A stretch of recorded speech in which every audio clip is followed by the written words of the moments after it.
네, 주요국 통화정책의 기조 변화와 기업의 대응에 대해 말씀드릴 자본시장연구원의 강현주라고 합니다. 잘 아시는 바와 같이 세계 경제와 국제 금융시장은 최근에 미 연준을 비롯한 주요국 중앙은행들의 기준금리 인상에 의해 크게 휘둘리고 있습니다. 오늘은 사실 연준 역시도 스스로 어떻게 해야 될지에 대한 명확한 스탠스를 취하지 못하고 우왕좌왕하는 그런 모습을 보여주고 있는데요. 저희 역시도 오늘 발표에서 명확한 답을 드리기는 어려울 것 같습니다. 그럼에도 불구하고 주요국 통화정책의 기조 변화에 대해서 같이 고민을 해보고 답을 찾아보는 그런 시간이 되었으면 합니다. 오늘의 발표는 크게 세 가지로 구성이 되어 있는데요. 앞서 두 세션에서 사실 이제 글로벌 인플레이션에 대해서 여러 좋은 말씀을 많이 해주셨는데요. 그 부분에 대해서 조금 더 간략하게 설명을 드리도록 하겠고요. 본론에서는 중앙은행의 최근 뒤늦은 대응, 즉 뒤늦게 그리고 급하게 금리 인상을 하는 부분에 대해서 설명드리도록 하겠습니다. 그리고 마지막으로는 간략하게 어떤 리스크 팩터의 차원에서 이런 금리 인상이 기업의 경영 환경에 대해 가는 시사점을 모색해보는 그런 시간을 갖도록 하겠습니다. 글로벌 인플레이션입니다. 화면에서 보시는 바와 같이 글로벌 인플레이션을 5년 단위 기간으로 잘라서 봤을 때 글로벌 인플레이션과 우리나라 그리고 미국의 인플레이션 모두 사실 이제 1980년대 이후 즉 석유 파동을 거치고 나서부터 인플레이션 자체가 하락세가 지속되어 왔던 그런 상황이고요. 90년대 중반과 글로벌 금융위기 이전까지 세계 인플레이션은 대체로 2 내지 3%의 매우 안정적인 흐름을 보여왔었고요. 그리고 글로벌 금융위기가 지나고 나서부터는 사실은 인플레이션이 각국의 중앙은행들이 정한 2% 목표 수준을 하회하면서 사실은 이제 중앙은행들이나 학계에서 최근까지 인플레이션이 우려가 발생하기 이전까지는 인플레이션을 어떻게 끌어올릴 것인가에 대한 관심이 상당히 집중되어 있었던 그런 상황입니다. 다만 이제 최근 아시는 바와 같이 코로나 감염 확산이 지나고 나면서부터 2020년 중반부터 인플레이션이 전 세계적으로 크게 반등하고 있는 그런 상황입니다. 이러한 점을 이제 주요국 인플레이션을 통해서 좀 살펴보면 다음과 같습니다. 검은색 선은 이제 미국의 인플레이션을 보여주고 있는데요. 보시는 바와 같이 사실은 이제 미국의 인플레이션이 초반부터 먼저 상승세가 크게 두드러진 그런 모습을 볼 수 있고요. 특히 2021년 2분기부터 크게 가파르게 올라갔고 최근까지도 더 상승세가 지속되고 있는 그런 모습을 보여주고 있습니다. 다만 이제 최근에는 이제 미국의 인플레이션뿐만 아니라 유럽이라던가 호주, 한국 그리고 지금까지는 저인플레이션의 대명사로 알려져 있었던 일본 역시도 인플레이션이 가파르게 상승하고 있는 그런 모습을 보여주고 있습니다. 이런 여러 나라들 중에서 미국을 집중해서 품목별로 살펴보면 미국의 경우에 2021년 중반에 인플레이션이 상승하던 시점에서 인플레이션 기여도가 두드러졌던 것은 사실 이제 공급 제약이 있었던 품목들, 즉 자동차라던가 가전, 혹은 임포테이터와 같은 그런 품목들이 초반에 그 인플레이션을 주도했었던 그런 모습을 보여주고 있습니다. 다만 최근 들어서는 이런 공급 제약 품목들의 물가에 대한 기여도가 점차 줄어들고 있는 반면에 오히려 최근 들어서는 석유와 같은 에너지 그리고 미국의 주택 시장이 굉장히 화랑세인데요. 이런 주택 임대료 부분들 그리고 그 우크라이나 전쟁 이후에 식료품 가격들이 상승하면서 이런 품목들의 기여도가 크게 확대되고 있는 상황입니다. 최근 이제 중앙은행들은 아시다시피 이런 인플레이션 우려에 대응해서 금리를 가파르게 올리고 있는데요. 지금 슬라이드에서 보여드리고 있는 그림은 세 시점에서의 기준금리를 보여주고 있습니다. 우선 파란색 점은 2019년 4분기, 즉 코로나 직전에 세계 경제가 저물가 상태였었던 상황에서의 금리 수준이고요. 노란색 선은 2020년 2분기, 즉 현재의 상황을 말하고 있습니다. 빨간색 점은 2023년 2분기, 즉 지금부터 1년 후의 상황을 보여주고 있습니다. 그래프가 굉장히 복잡하지만 이것을 요약해서 설명드리면 두 가지 정도의 시사점이 있다고 볼 수 있겠는데요.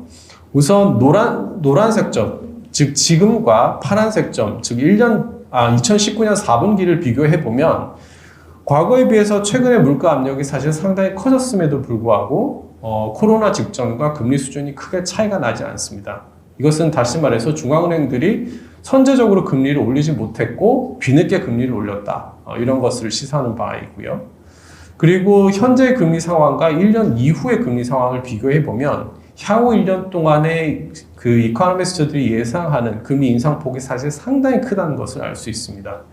즉 중앙은행들이 뒤늦게 금리를 인상하면서 향후 남은 시간 동안에 매우 빠르게 금리가 추가 인상될 것으로 그렇게 예상되고 있는 그런 상황이라고 할 수 있겠습니다.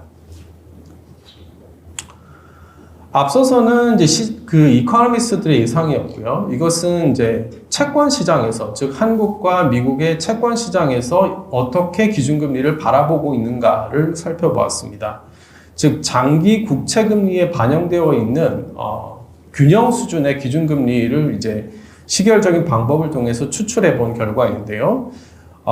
왼쪽 그래프에 미국을 보시면 이제 코로나19로 미국 경제가 크게 다운이 됐을 때 미국의 그 기준금리, 채권 시장에서 생각하는 기준금리가 큰 폭으로 하락했었다가 실제 연준이 금리를 인상하기 이전부터 시장에서는 균형 수준의 금리 수준이 빠르게 올라가고 있는 그런 모습을 보이고 있습니다.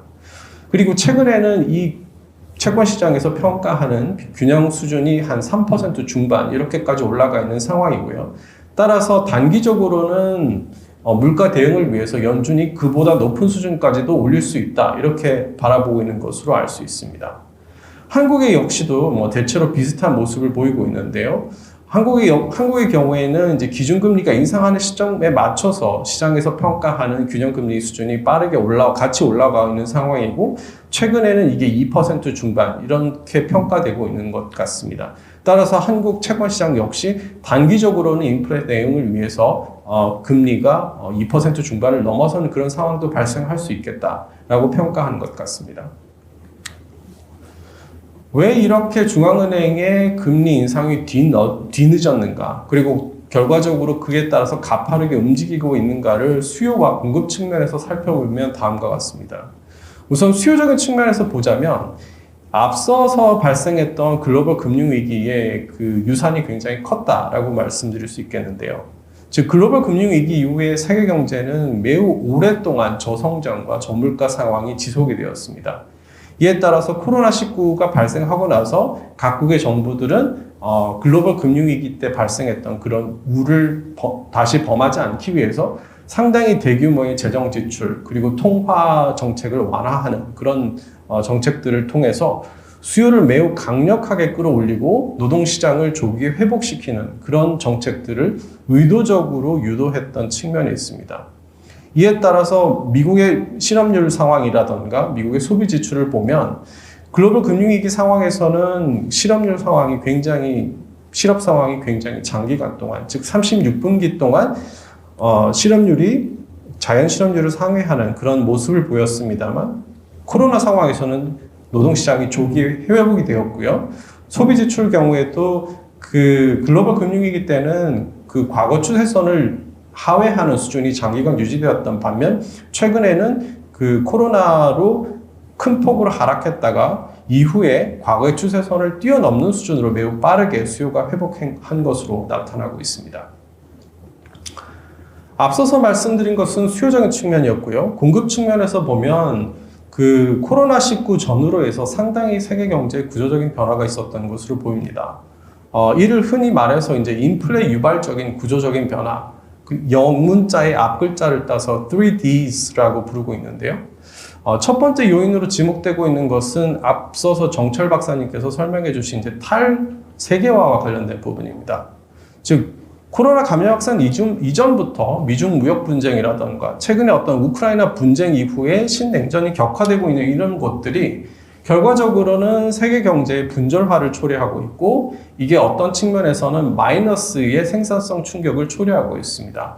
즉 생산을 하는데 비용은 더 들지만 산출물은 그만큼 줄어드는 그런 마이너스 생산성 충격으로 작용하고 있고요. 두 번째로는 탈탄소화입니다. 즉 코로나19 감염 확산 이후 자본시장에서 ESG가 상당히 유행을 하면서 화석연료 기업들에 대한 그 매력도가 굉장히 많이 떨어졌습니다. 이런 상황에서 화석연료의 석유라든가 이런 화석연료의 가치는 계속 올라가고 있지만 화석연료 기업들이 자본시장 내에서의 어떤 주가 부양을 위해서 투자 지출을 늘려서 생산을 늘리기보다는 사실상 배당금 확대라든가 자사주 매입과 같은 그 자본시장 내에서의 어떤 조치들을 많이 취하게 되면서 오히려 투자가 줄어드는, 즉 유가는 오르지만 그 석유라든가 이런 부분에 투자가 줄어드는 이런 탈탄소화 현상이 나타나는 것 역시 어떤 비용 인상을 부추긴하는 그런 측면들이 있었습니다. 마지막으로는 인구 고령화를 들 수 있겠는데요. 코로나 감염 확산 이전부터 사실 미국을 중심으로 세계 주요국 선진국들에서는 이제 조기 퇴직 현상들이 이렇게 나타나고 있었고요. 또 코로나 감염 확산으로 인해서 어떤 가정 내 돌봄 필요가 늘면서 여성을 중심으로 한 퇴직들이 노동시장 이탈 현상들이 사실 상당히 많이 나타났습니다. 따라서 경제활동 참가율이 사실 코로나 감염 확산 전후로 급락하게 되면서 노동시장에서의 구인 문제가 심각해지는 이런 구조적인 변화가 나타났던 것들이 최근의 인플레이션에 기여하는 공급 요인으로 볼 수 있겠습니다. 대표적으로 이제 미국의 인플레이션이 어떤 요인에 의해서 설명이 되는가를 시계열적인 방법으로 이제 분석해 본 결과입니다. 빨간색 테두리 안에 있는 즉 글로벌 금융위기 이전의 상황을 보시면 파란색 충격, 즉 수요 충격이 사실 대부분의 물가 인상을 설명하는 것으로 나타나고 있고요. 흥미로운 것은 노란색인 기술 충격 혹은 생산성 충격은 오히려 물가를 끌어내리는, 즉 양의 생산성 충격이 있기 때문에 적은 비용으로 더 많이 생산할 수 있었던 그런 것이 글로벌 금융위기 이전의 상황이라고 볼 수 있겠습니다. 그리고 노동 인구가 늘면서 공급 충격, 즉 빨간색 선 역시 사실은 그 미국의 인플레이션을 끌어내리는 그런 요인으로 작용했었고요. 미국에서 사실 노조 가입률이 굉장히 낮기 때문에 임금 교섭 충격이라는 거의 존재하지 않는 그런 상황이었습니다. 이런 것을 최근의 상황, 즉 제일 최근의 상황과 비교해 보시면 굉장히 차이가 많이 나는데요. 수요 충격 같은 경우에는 코로나19로 이제 급격히 마이너스가 됐다가 최근 들어서는 경기가 살아나면서 미국의 그 인플레이션을 끌어올리고 있습니다.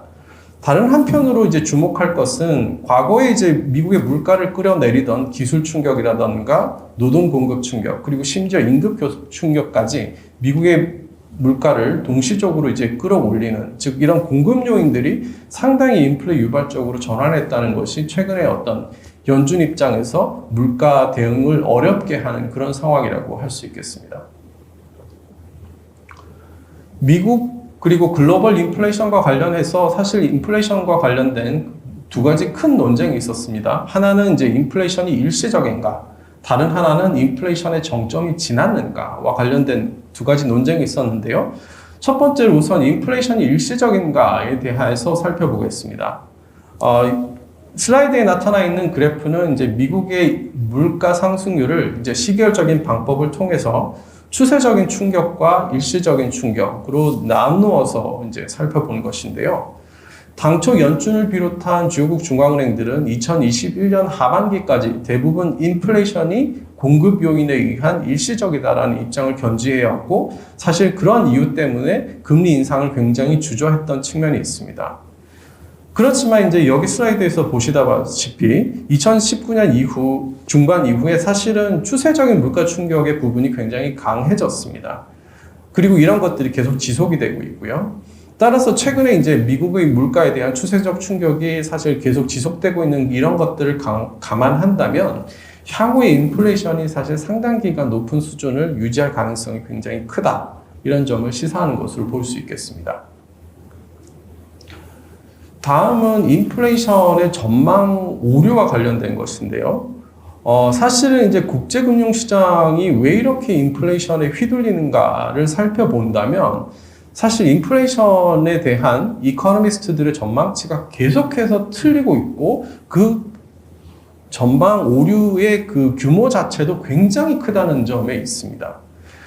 사실 이제 그 코로나19로부터 그 경제가 회복되는 상황에서 이코노미스트들, 글로벌 IB들은 대부분 이제 인플레이션이 어느 시점에서 이제 정점을 지날 것이기 때문에 주요국 중앙은행들이 통화 정책의 긴축을 그렇게 많이 할 필요가 없다. 이런 식의 이제 입장을 계속 내놨었고요. 이런 입장들이 사실은 그 슬라이드에서 보시다시피 인플레이션 전망 오차가 2021년 하반기부터 점점 커지면서, 즉 전망 오차가 점점 커지고 인플레이션이 정점을 지났을 것이라는 그런 예측들이 계속 틀려나가면서 사실은 이런 전망 오류 자체가 국제금융시장의 불안을 굉장히 심화시켰던 그런 측면이 있습니다. 왜 이렇게 전망 오류가 커지는가에 대해 뚜렷한 답은 없습니다만 그런 답을 한번 생각해 보자면, 앞서 공급 부분에서의 국제금융 상황의 세계 경제 상황의 변화를 이제 지목해 볼 수 있겠는데요. 즉 팬데믹 전후로 사실 공급 부분에서의 경제 구조가 굉장히 변했기 때문에, 즉 인플레 유발적으로 변했기 때문에 그런 것들을 이코노미스트들이 충분히 반영하지 못하고 있는 게 아닌가. 그리고 이제 우크라이나 전쟁과 같이 지정학적 위험이 발생하고 그거의 전개 과정에 대한 불확실성들이 굉장히 커진 부분들이 어떤 기존 전망 모형의 오류를 낳고 있는 게 아닌가, 이렇게 생각이 됩니다. 다음은 이제 중앙은행의 대응 방향인데요. 앞서 이제 주원 실장님께서도 기대 인플레이션 안정에 대해서 말씀해 주셨습니다만, 사실 이제 중앙은행들이 주력하고 있는 것은 당장의 물가가 커진 부분에 대해서, 이렇게 당장에 커진 물가가, 크게 상승한 물가가 경제 주체들, 즉 가계나 기업이 갖는 미래의 인플레이션에 대한 예상에 영향을 주지 않게끔 하는데, 이런 기대 인플레이션을 안정화시키는데 굉장히 주력하는 모습을 보이고 있습니다. 왜냐하면 사실 이제 기대 인플레이션이라고 하는 것이 결과적으로는 실제 시장의 물가와 그리고 노동자들이 받는 임금 간의 연계 상승을 막는 고리를 끊는다는 측면에서 굉장히 중요하기 때문입니다. 만약 기대 인플레이션이 사실 안정화되지 못한다라고 한다면 실제 금리가 사람들의 기대 인플레이션 심리를 악화시키고, 이것이 노동자들의 임금을 높인 다음에 결국 생산 비용을 통해서 실제 추가적인 이제 물가 악화를 초래하는 그런 연계 상승이 나타날 수 있기 때문입니다. 이런 점들 때문에 한국은행을 비롯해서 미 연준 역시 사실은 이제 기대 인플레 안정을 위해서 실제 금리 인상이라던가, 즉 자이언트 스텝을 비롯한 큰 폭의 금리 인상이라던가, 혹은 그 큰 폭의 금리 인상 가능성을 언급하는 커뮤니케이션 전략들을 통해서 기대 인플레이션 안정에 굉장히 주력하고 있는 상황입니다.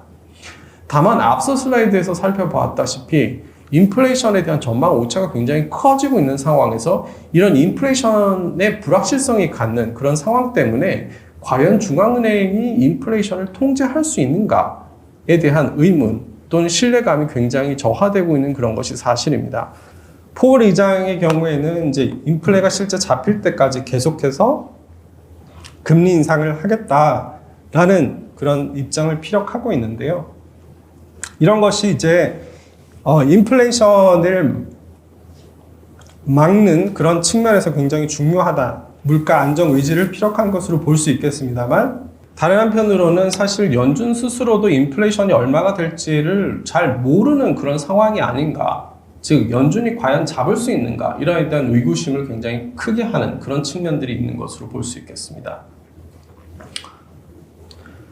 다음은 이제 위험 관리 차원에서 결국 경영 환경에 대한 시사점이 무엇인가에 대해서 짤막하게 말씀드리겠습니다.